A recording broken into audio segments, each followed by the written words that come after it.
saying anything illegal? Just Whoa. an amusing commentary. He's probably getting us. Oh.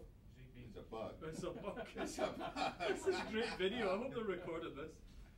This would be great on YouTube. There we go. It's probably a scorpion. I was going to say, Calling an airstrike. if it's a camel spider. I hear mischief being made. Well, they were attacking the poor defenseless insects. There's a on the bug, a screen. mosquito or something in there. Well, good morning and welcome and good afternoon to General Pittard. Can you hear me, General Pittard? This is Brian Whitman at the Pentagon. I can hear you loud and clear. Very good. Well, thank you for taking some time this afternoon. This is Brigadier General Dana Pittard, who is the commander of the Iraq Assistance Group. And unfortunately for us, this week marks the end of his tenure as the commander for that unit. And we thought that given his vast experience over these past many months, that it would be a good time for him to provide you with an update on the military transition teams that are embedded with the Iraqi Army. I think it was August, the last time that you briefed us from Baghdad, and we appreciate you taking the time, as I know your schedule is very busy. With that, let me turn it over to you for a brief update, and then we'll take some questions from here, General. Okay. Well, first of all, good morning, and thank you for the opportunity to talk with you on this actually beautiful day here in Iraq. As the commanding general of the Iraq Assistance Group, it's been my honor to be a part of helping the Iraqi security forces to progress. In command of a joint headquarters made up of Army, Airmen, Marines, and sailors who are devoted to assisting the Iraqi security forces in so many ways. In my travels around with Iraqi security force leaders throughout Iraq, from the streets of Samarra to Baghdad to the Iranian border and throughout Iraq, I've seen on a daily basis, on a weekly basis, and a monthly basis the progress of the Iraqi security forces. And I'll tell you that the Iraqi security forces are in fact progressing. Now there are issues, and we are working on those issues. It's still a work in progress, but the growth of the Iraqi security forces over the past couple of years has really been quite dramatic in many ways. But again, there's a lot of work to be done.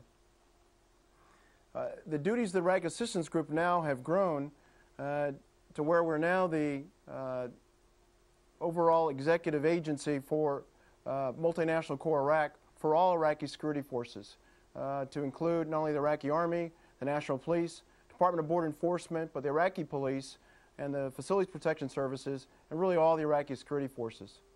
So at this time, I'll take any questions that you may have. Very good. We'll get into it right here then and start with, looks like Andrew's ready. General, it's Andrew Gray from Reuters. You've said that the Iraqi forces are making progress, but realistically, when are they going to be at the stage where they can take provincial control all across Iraq? And in particular, how are the police doing? Because there's been more concern in the past about the police than the army. Would you say your question again? I think it's coming out pretty loud in my ear here. If we can just turn it down a little bit. Maybe I'll talk quieter as well. General, I wonder if you could tell us when they'll progress the Iraqi forces to the extent that they can be the lead force in all the provinces across Iraq. And in particular, can you tell us about the police? Because there's been more concern, as you know, about the police than the army in recent months. Well, again, I think obviously it'll take time. And I think it'll take a couple of years before the Iraqi security forces are going to be able to fully take control of the security situation in Iraq. There are some areas, though, in some provinces where the Iraqi security forces are in fact taking the lead. We have down south in Maysan, in Dakar, and the provinces of Muthanna, where the Iraqi security forces, including the Iraqi police, are in fact taking the lead.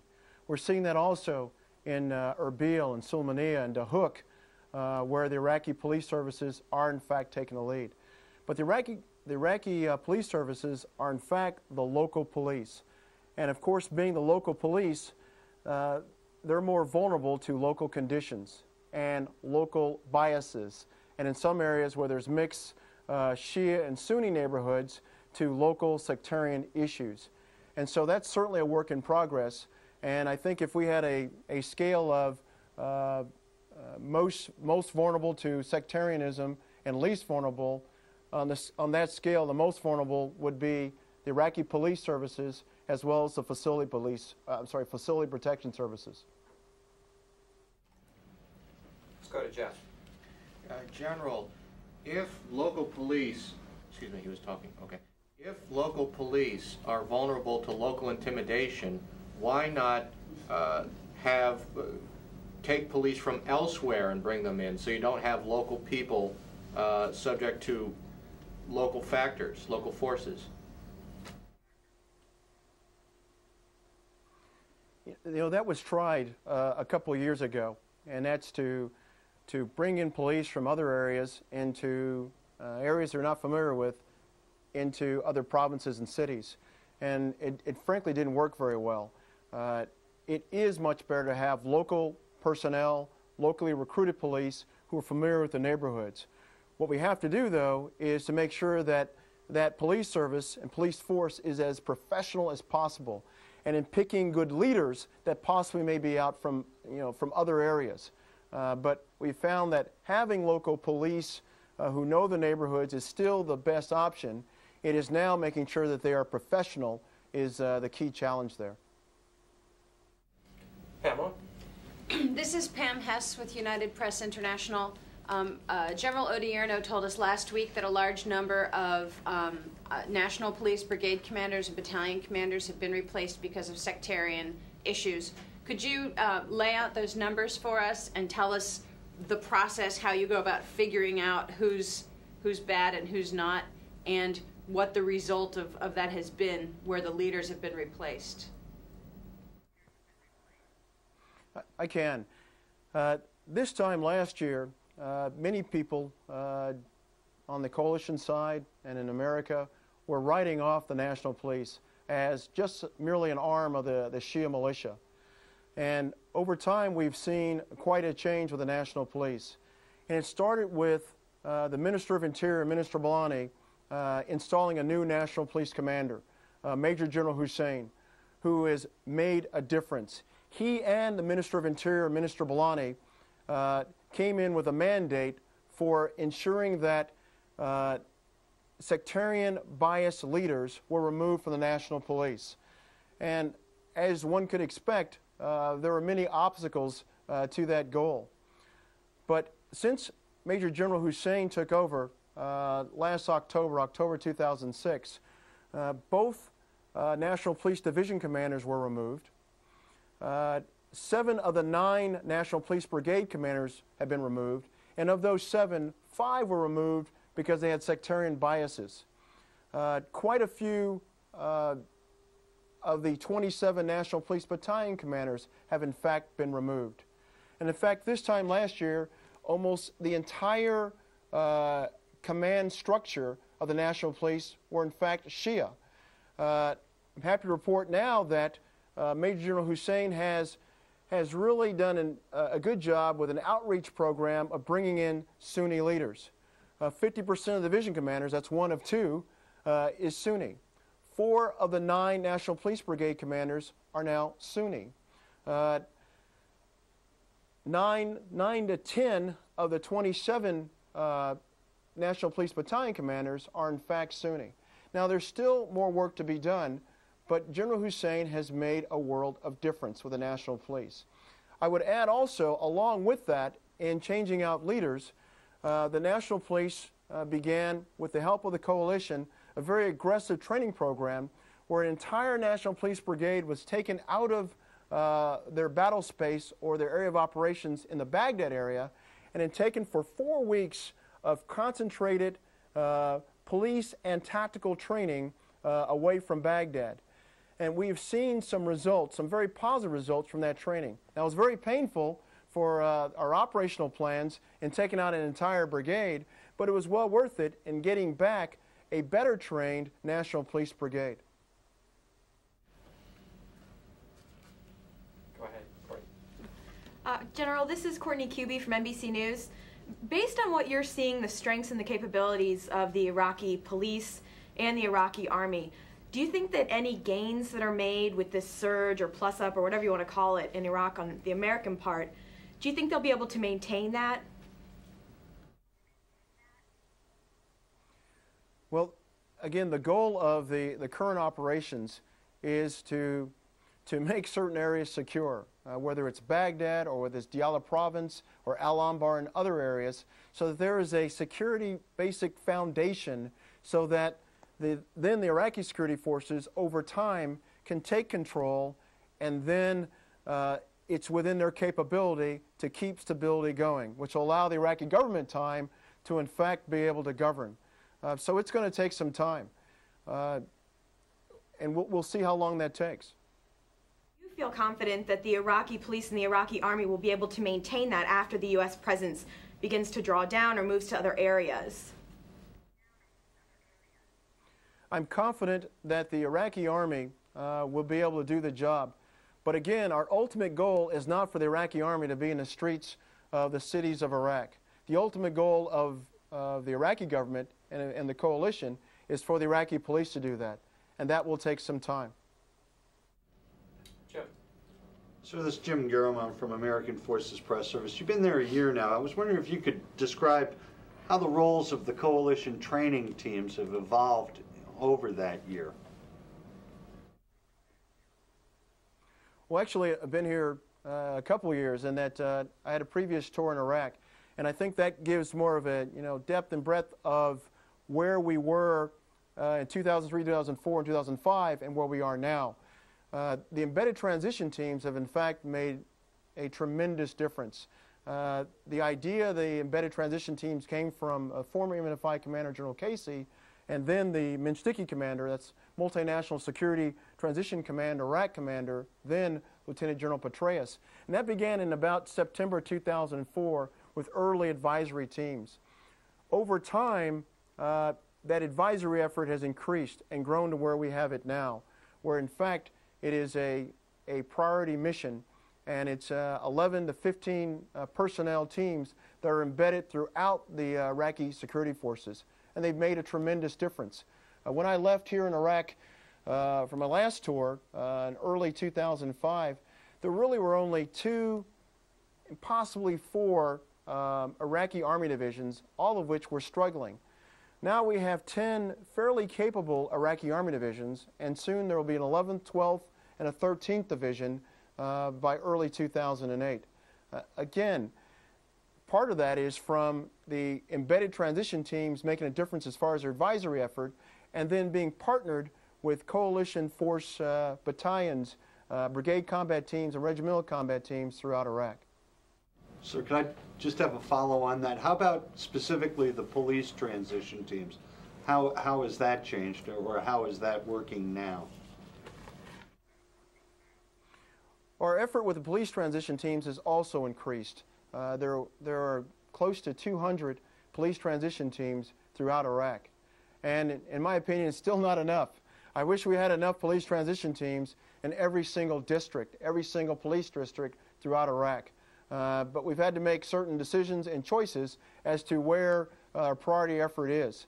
But that has made a difference also. I might add also our international police liaison officers, who are international police officers, primarily American, are with the police transition teams working in precincts. We've seen some success with many of those police transition teams in Fallujah, in Mosul, and we're starting to see some results in Baghdad, but it does vary. That's what we're here now. General, it's Al Pessin from Voice of America. I wanted to try to get a clarification on Courtney's question, and I also have a question about the MIT teams. You indicated it would take some time for the Iraqi forces to be able to control these areas like Diyala and the others that the American forces are now clearing. So, I mean, what is the plan? Are the American forces going to stay in these areas for a period of months, or are the Iraqis going to move in fairly soon so that the Americans can move on and do other things? I think I'm confused a little bit about what the plan is on that now. And as far as the MIT teams go, about 6 months ago or so, there was a lot of talk about increasing the size of the teams, giving them their own transport and security so that they could be more mobile and get out and do their jobs better. Has that happened? Do you have the teams up to the numbers and the level of training that you want to have? Well, I'll answer your first point first. And again, as I mentioned before, it will take time. And we've really got to be careful because, in fact, I just came in, flew in from Diyala. I spent the morning and early afternoon with Lieutenant General Ali, the Iraqi Ground Forces commander, and we walked the streets of Bakuba with several different 5th Iraqi Army units that were there. So we got a pretty good perspective of some things going on in Bakuba and Diyala. But we've got to be careful because it was just a few years ago, by the end of 2005, where, believe it or not, many people were saying Diyala province was going to be one of the first provinces to go to provincial Iraqi control. It was going that well.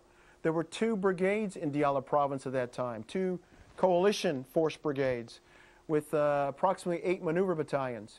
Because of that success, we felt as a coalition that we could withdraw our forces and allow the Iraqis to take over. I believe that was way too soon. We drew down the forces to 1 single brigade with only 2 coalition maneuver battalions by January 2006. And as you know, in February 2006, with the Golden Mosque bombing and the unleashing of sectarian violence throughout Iraq, especially in areas where there's Sunni and Shias living in close proximity, such as Baghdad and Diyala province, there just wasn't enough coalition force structure there in Diyala to be able to keep a lid on that violence. And now we're here today, where we now have 3 coalition force brigades in Diyala, nearly 10,000 troops, along with their Iraqi counterparts, trying to now regain stability in Diyala province. So I would say that that is a lesson learned. A lesson learned is do not move our force structure down too quickly. Do not draw down too quickly when we think there's a glimmer of success. It will take time. It will take time for the Iraqi security forces to be able to take over from our forces. So that was the first question you had. The second piece, or second point of your question, had to do with the enhanced transition teams. I thought there was a very good plan in November and December of 2006 called the Transition Bridging Strategy, which called for enhancing the size of our transition teams from in-theater assets. Average size of our teams are about 11-person teams. It called for doubling, tripling, in some cases quadrupling teams to make the advisory effort even more effective. But a reality sunk in when General Odierno, the MNCI commander, and then General Petraeus, the new MNFI commander, took command. And part of that was there has to be a basic foundation of security in order to do that transitioning. So first we must establish security in certain areas to then be able to enhance the transition teams for that advisory effort to be that much more effective, at least in Baghdad and Diyala and a couple other places. But we are seeing the results of enhancing transition teams up in Nineveh province, up in the north, in Mosul. We're seeing the progress of having enhanced transition teams in Al-Anbar province, and that's making a difference. So in some areas we are in fact doing that transition bridging strategy, but generally throughout Iraq we're still going to have to wait until we get a certain level of security established in areas like Baghdad and Diyala. General, based on your comments just now about the early transition or the thinking of an early transition in Diyala, what leads you to believe now that the Iraqi security forces are more capable of the task than it seems that they were earlier, when the security situation you felt had improved enough in Diyala to maybe transition to provincial control? Well, there are some differences. If you remember just 3 years ago, in April 2004, when the coalition forces experienced really a operational planner's nightmare, which we were fighting Sunni insurgents at the same time as Shia militiamen, when Muqtada Sadr's elements in Najaf, Karbala, and other cities kind of exploded. as well as places such as Baghdad, Bakuba, and other places in Iraq. At that time, the struggling Iraqi army and Iraqi National Guard at that time fell apart in many ways. And in fact, they had to be encouraged and pushed to fight. That is just not the case anymore. The Iraqi army in particular is willing to fight, and they're fighting for a sovereign Iraq. They're not fighting for us, the coalition forces. They're fighting for Iraq. They're fighting for their people. And so that is a key difference. But to establish and build an Iraqi security forces, again, as I've said, takes time. To establish a logistical capability to be able to be the self-reliant force that they need to be able to fight internal threats, and then eventually look out and be able to take care of external threats for Iraq. But it will take time. It'll take years. Let's go back to Pam. To follow up on your answer to Louis and to Al earlier, it seems that the coalition has to keep learning this lesson about not reducing its forces too much. I mean, this happened in Nineveh province in 2004, and it's happened in other places. What have you guys learned about what it needs to look like on the ground when you can reduce forces so that you don't run into this Bakuba, Nineveh problem again? Well, I think that's a lesson that we are, in fact, learning. We're seeing in Al-Anbar province, there's some areas where, in fact, the Iraqi security forces are taking more and more of a lead. An example of that would be the city of Fallujah. I just visited Fallujah 10 days ago with Lieutenant General Ali when he visited the 2nd Brigade of the 1st Iraqi Army. And they, for the most part, have the lead in providing security in Fallujah. Now, eventually, they'll need to transition over to the Iraqi police services, but that is probably a pretty good example of slowly and methodically transitioning over to the Iraqi security forces. If you look at Nineveh province today in Mosul, in fact, the 2nd Iraqi Army Division is the primary force there for security, working closely with the Iraqi police. In fact, it's probably one of the best relationships between the Iraqi Army and the Iraqi police, at least working relationships, that I've seen in Iraq. But from the coalition side, there's really only, even though there's a brigade up there, there's in fact only one maneuver battalion doing operations in the Mosul area. Everything else is being done by Iraqi security forces, from the 3rd Iraqi Army Division, which is outside of Mosul, and inside of Mosul, the 2nd Iraqi Army Division, along with the police. So I would tell you that we have learned those lessons, but it's something that we have to keep reinforcing. We cannot be in a hurry to withdraw our coalition forces from Diyala province, as an example. Let's go over here to Tom. General, it's Tom Bowman with NPR. I understand that the Iraqi security forces are supposed to grow from, I think, 349,000 now to 390 by the end of the year. And General Petraeus and General Dempsey have both called for tens of thousands of increases in the Iraqi security forces. Give us your thoughts on the growth of the ISF, what it means for more American money and American trainers. Well, the impetus of the growth of the Iraqi security forces is coming from the Iraqi government, from Prime Minister Maliki, who began the Prime Minister's initiative, which is called for a certain amount of growth in Iraqi security forces. And we're in support of that. Over half of the funding for the Iraqi security forces is in fact coming from the Iraqi government, and that's a good thing. We're also assisting through the foreign military sales program, where I believe by the end of this year, the Iraqi government will invest approximately $1.6 billion in that program, and that makes sense. The growth of the Iraqi security forces, I think, is a good idea. But it comes with some caution also, because it takes time to grow the kind of seasoned leaders that are needed to command those forces.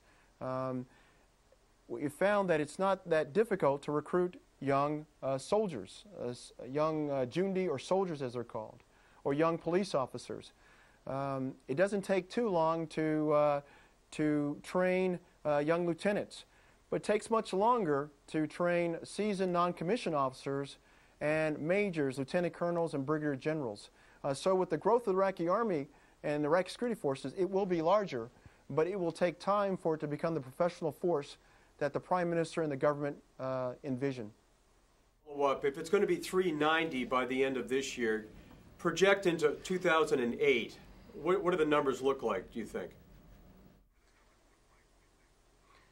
I'm not sure, but I'll tell you just from the Iraqi Army perspective, as I've said, they're working on an 11th Division now. They've stood up an 11th Iraqi Army Division headquarters, which should be able to take battle space sometime this fall.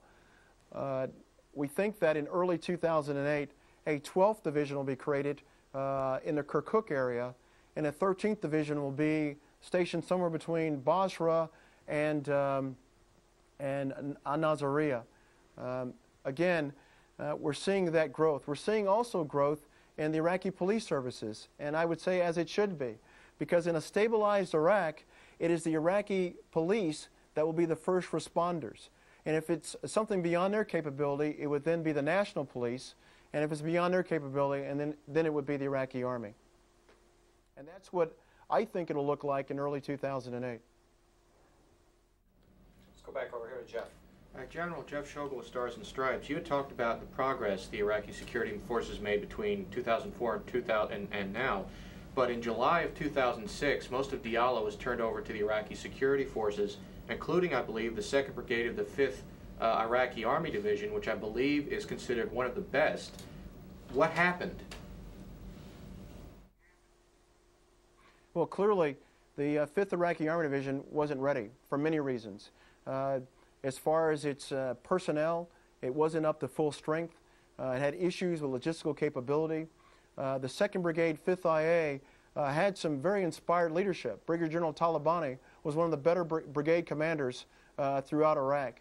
But still, Diyala province, because of the fact that al-Qaeda and other Sunni insurgents and even Shia militias in the south had become so ingrained and implanted into the province, it just was too much for the Iraqi security forces at that time to be able to handle on their own. It will take a partnership with the coalition forces to really root them out and provide stability over a period of time for then the Iraqi security forces then to take command and take the lead. Well, given the example you gave in Diyala, on Friday, Lieutenant General Odierno said that he hoped that Iraqi security forces could take larger security responsibility in April, and that could possibly lead to a reduction in U.S. forces. Given what you just explained about Diyala, is that realistic? Oh, it is realistic in many areas in Iraq, but in Diyala province, the way it is right now, it will take some time. It will take a coalition force presence there, partnered with the 5th Iraqi Army Division and the Iraqi police to provide lasting stability so that the provincial government can then take control. I mean, I clearly remember Diyala province just a couple of years ago. I commanded the brigade combat team there. I was there for nearly 13 months. I nearly shed a tear when I saw Bakuba today, that the markets aren't up. The projects that we'd spent so much time on together with the Iraqi government are now in many places in shambles. It will take time to rebuild Bakuba and Diyala province. Well, it's the end of our allocated time for today, and I did want to turn it back to you for any closing comments that you might have, or anything you might want to add to any of the questions that we've asked here today. Well, I would tell you that the growth and progress of Iraqi security forces is moving forward. Are there challenges? There's lots of challenges, whether it's logistical capability, whether in some areas it's professionalism and sectarian biases. But I believe over time the Iraqi security forces will be able to take control of the security in Iraq. And I will also tell you that the more and more that I and other coalition force members interact with our Iraqi counterparts and with the Iraqi people, the more and more you realize that we have a stake in this. We have a stake in supporting the Iraqi people as well as the American people in ensuring that Iraq becomes a stable nation that is not an area where terrorism can fester. And so we're making progress in that area. But I would ask the American people and the world for their patience, because it will take time to do this. And I thank you again for the opportunity to speak today. Thank you. Well, General, thank you for today and for the time you've given us in the past. And we hope that you will, one of the lessons that you will have learned is the value of this, and you'll pass it on to your successor so that he'll join us in future formats like this also. And I hope to see you again, because I'm sure that I'll return to Iraq someday in the future, ideally as a tourist. Thank you. Thank you.